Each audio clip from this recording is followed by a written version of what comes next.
Good morning, everybody. It's Marcia, Kansas Misfit. I give you a little different view today for this week. Hopefully, I can do a nice video for you. This week, we're talking about thank God for the crushing. Thank God for the crushing is week 4, and today we're going to be reading Exodus 19 through 21. But I have to read what's in here first. Okay, in chapters 25 through 27 of Exodus,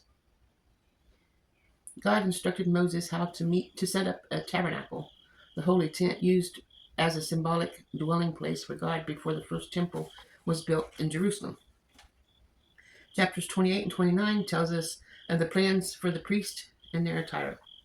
God was very specific with his instructions. Before he would manifest his presence, everything in the tabernacle, including the priests, had to be anointed with specific prepared oil, or specially prepared oil. In Exodus 30, God gave Moses his very own recipe for this oil. 12.5 pounds of pure myrrh, that's very thick oil, 6.5 pounds of cinnamon, 6.25 pounds of sweet calamus, 12.5 pounds of cassia, that's like cinnamon, and 1 gallon of olive oil. Exodus 30, 22 through 24. Each ingredient chosen with the mixture had to be beaten, strained, and crushed. Of course, to obtain olive oil, you have to crush the olives. The more olives you crush, the more oil is produced. So let's see, you need a gallon of oil. So there's a lot of olives to need crushed. So it's a lot of work to make that oil.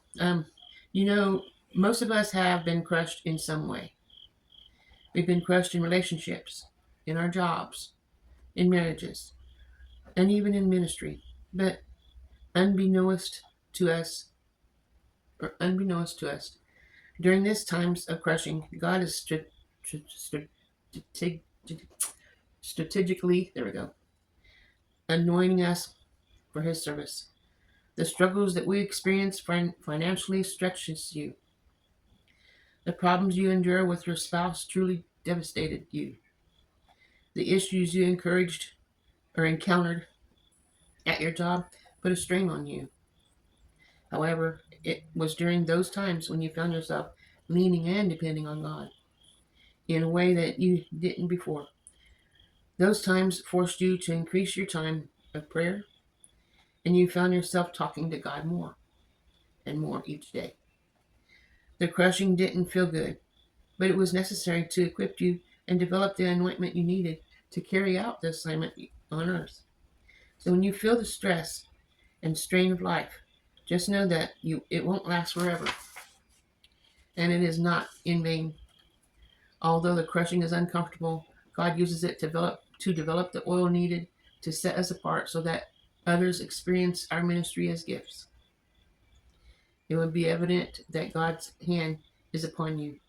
Don't despise the crushing. Thank God for it. Now, what I was thinking along this is when things happen, it's God trying to get us to come to Him. It like you have a fight with your spouse, and it also makes your relationship stronger with your spouse because you're working through it and you're using God as a helper. And if you two put your heads together, I'm not saying touch your heads together, I mean sit down together and nicely figure out how to talk, communicate, and pray together with Christ, for Christ to come in and make us stronger, then that's what we need. Like when my husband broke his back, that's how we became stronger. That's how God made it work. I mean, my husband's always online, always doing something to make money every day instead of taking Sundays off, or at least half the day off. Sometimes he will, but we're supposed to rest on Sundays and not do any work, and that includes cooking. But sometimes we have to milk cows, and we don't, but people might have to milk cows, gather eggs. That's work. It's not hard work. It's work, and we're not supposed to do anything but pray and read the Bible. Stay close to God, and sometimes fast. All kinds of things we could do but we need to put God first. And that's why He does these things or allows these things to happen. At work, you have a problem, or maybe you had a flat tire and you lost your job because you didn't make it to work on time. I don't know what the reason is. Anyway, that's just my little put on what that was on there. So we're going to read.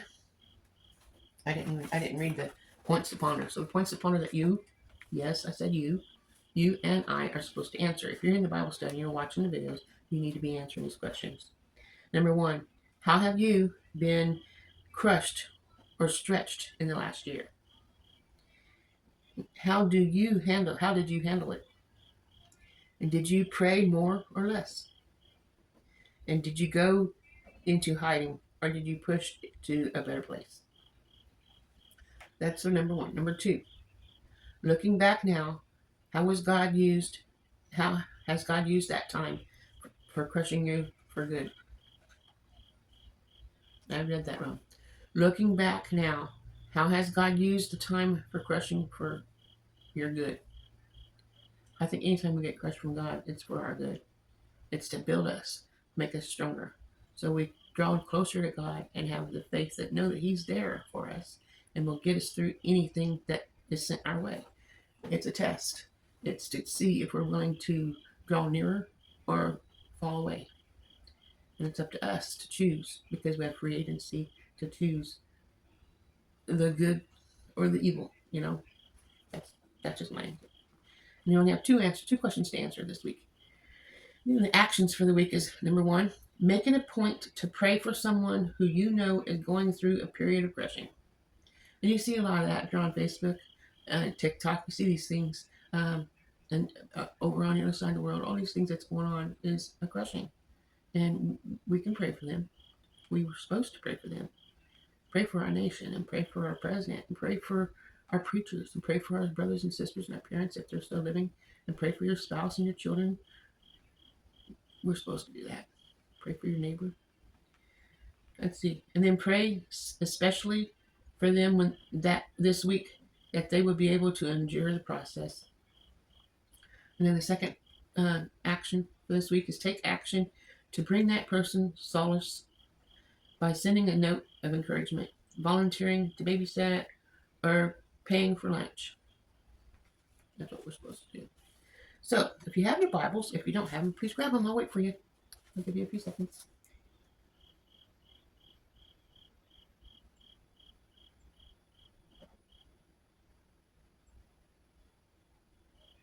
Okay. We're going to read Exodus 19 through 21. Looks like a short one, but I did do this other reading, so that's probably why it was a short one. Exodus 19 through 21. Let's get our Bibles and follow along. Exodus 19. At Mount Sinai. On the first day of the third month, January, March 1st, after the Israelites left Egypt, on that very day, they came to the desert of Sinai. After they set out the Rephidim, they entered the desert of Sinai, and Israel camped there in the desert in front of the mountain. Then Moses went up to God, and the Lord called to him from the mountain and said, "This is what you are to say to the descendants of Jacob, and what you are to tell the people of Israel. You yourself have seen that I did what I did to Egypt, and how I carried you on eagle's wings and out to myself. Now, if you obey me fully and keep my covenant, then out of all nations you will be my treasured possessions. Although the whole earth is mine, you will be for me a kingdom of priests and a holy nation. These are the words you are to speak to the Israelites." So Moses went back to summon the elders of the people and set before them all the words that God had commanded him to speak. The people all responded together, "We will do everything the Lord has said." So Moses brought his answers back to the Lord. And the Lord said to Moses, "I'm going to come to you in a dense cloud, so that the people will hear me speaking with you and will always put their trust in you." That just gave me chill bumps.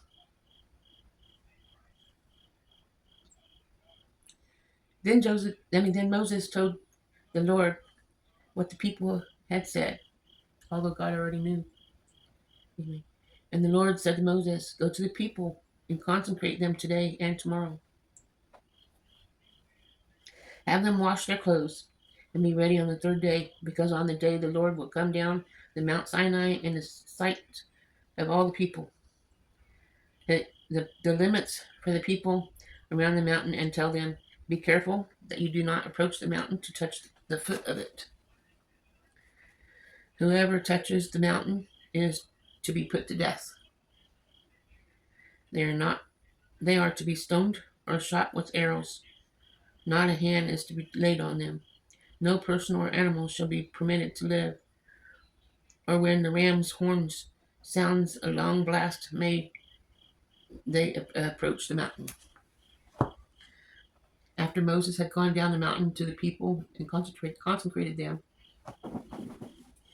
he washed their clothes. They washed their clothes, and he said to the people, "Prepare yourself for the third day, abstain from sexual relations." On the morning of the third day, there was thunder and lightning, with a thick cloud over the mountain, and a very loud trumpet blast. Everyone in the camp trembled. Then Moses led the people out of the camp to meet with God, and they stood at the foot of the mountain. Mount Sinai was covered with smoke, because the Lord descended in it in fire. The smoke billowed up from it like smoke like a furnace, and the whole mountain trembling violently. As the sounds of the trumpet grew louder and louder, Moses spoke with the voice, and God answered him. The Lord descended to the top of the Mount Sinai and called Moses to the top of the mountain. So Moses went up, and the Lord said to him, "Go down and warn the people, so they do not force their way through to see the Lord, and many of them perish. Even the priests who approach the Lord must consecrate themselves, and the Lord will break out against them." Moses said to the Lord, "The people cannot come up Mount Sinai because you yourself warned us. Put limits around the mountain and set it apart as holy." And the Lord replied, "Go down and bring Aaron up with you." But the priests of the people was not forced their way through and come up to the Lord, or he will break out against them. So Moses went down to the people and told them. Chapter 20. The Ten Commandments. And God spake all of these words. "I am the Lord your God, who brought you out of Egypt, out of the land of slavery. You shall have no other gods before me. You shall not make unto yourself an image in the form of anything in heaven, above all the earth, beneath, or in the waters below. You shall not bow down to them or worship them. For I, the Lord your God, am a jealous God, punishing the children for the sin of the parents to the third and fourth generations of those who hate me, but showing love to the 1,000 generations who love me and keep my commandments. You shall not misuse the name of the Lord your God, for the Lord will not hold anyone guiltless who misuses his name. Remember the Sabbath day by keeping it holy. 6 days you shall labor and do all your work, but the seventh day is a Sabbath to the Lord your God. On it you shall not be doing any work, neither you, nor your son, your daughter, nor your male or female servants, nor your animals, nor any foreigner residing in your towns. For the sixth day the Lord made, for in 6 days the Lord made his heavens and the earth, the sea, and all that is in them. But he rested on the seventh day. Therefore the Lord blessed the Sabbath day and made it holy.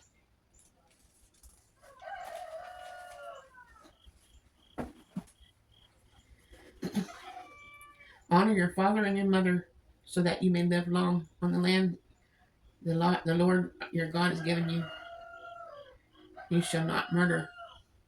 You shall not commit adultery. You should not steal. You should not give false testimony against your neighbor. You shall not covet your neighbor's house, and you shall not covet your neighbor's wife, or his male or female servant, his ox or donkey, or anything that belongs to your neighbor. When the people saw the thunder and lightning, and heard the trumpet, and saw the mountain and smoke, they trembled with fear, and they stayed at a distance, and said to Moses, "Speak to us yourself, and we will listen, but do not have God speak to us, or we will die." Moses said to the people, "Do not be afraid. God has come to test you, so that the fear of God will be with you and keep you from sinning." The people remained at a distance, while Moses approached the thick darkness to God, where God was. Idols and altars. Then the Lord said to Moses, "Tell the Israelites this: You have seen for yourself that I have spoken to you from heaven. Do not make any gods to be alongside me. Do not make for yourself gods of silver or gold, gods of gold. Make an altar on earth for me and sacrifice on it your burnt offerings and fellowship offerings, your sheep and goats and your cattle, wherever I cause my name to be honored. Wherever I cause my name to be honored, I will come to you and bless you. If you make an altar of stones for me, do not build it with dressed stones, for you will defile it if you use a tool on it. And do not go up to my altar on steps, or your private parts may be exposed." Chapter 21. Hebrew servants. Those are the laws you are to set before them. That's what Moses was supposed to set before them. Hebrew servants. If you buy a Hebrew servant, he is to serve you for 6 years. But on the 7th year, he should go free without paying anything. If he comes alone, he is to go free alone. But if he has a wife, when he comes, she is to go with him. If his master gives him a wife, and she bears him sons or daughters, the woman and her children shall belong to her master, and only the man shall go free. But if the servant declares, "I love my master and my wife and children, and do not want to go free," then his master must take him before the judges. He shall take him to the door of the doorposts and pierce his ear with an awl. Then he will be set. Then he will be his servant for life. If a man sells his daughter as a servant, she is not to go free as the male servants do. If she does not please the master, who has selected her for himself, he must let her be redeemed. He has no right to sell her to foreigners, because he has broken faith with her. If he selects her for his son, he must grant her the rights of a daughter.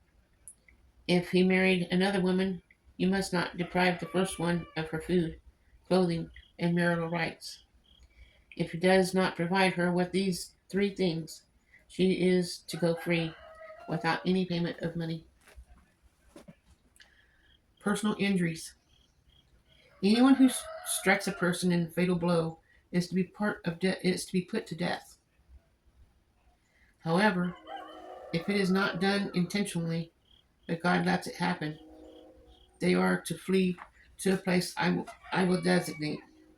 But if anyone schemes and kills someone deliberately, that person is to be taken away from my altar and put to death. Anyone who attacks their father or mother is to be put to death. Anyone who kidnaps someone is to be put to death, whether the victim is being sold or is still in the kidnapper's possession.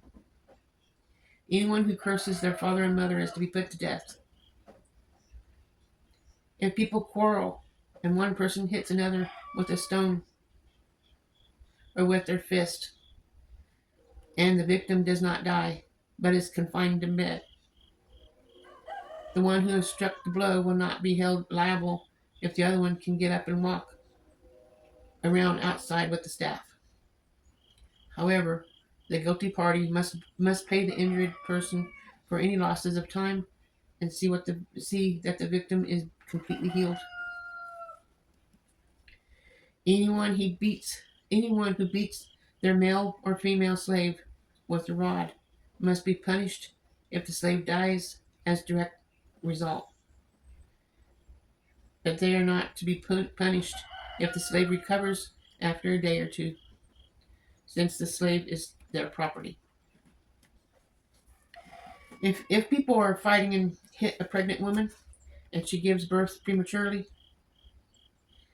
but there is no serious injury, the offended must be fined whatever the woman's husband demands and the court allows. But if there is a serious injury, you are to take life for life, eye for an eye, tooth for a tooth, hand for a hand, foot for a foot, burn for burn, wound for wound, bruise for bruise. As owner who hits a male or female slave in the eye and destroys it must let the slave go free to compensate for the eye. And the owner who knocks out the tooth of a male or female slave must let the slave go free and compensate for the tooth. If a bull gores a man or a woman to death, the bull is to be stoned to death, and its meat must not be eaten. But the owner of the bull will not be held responsible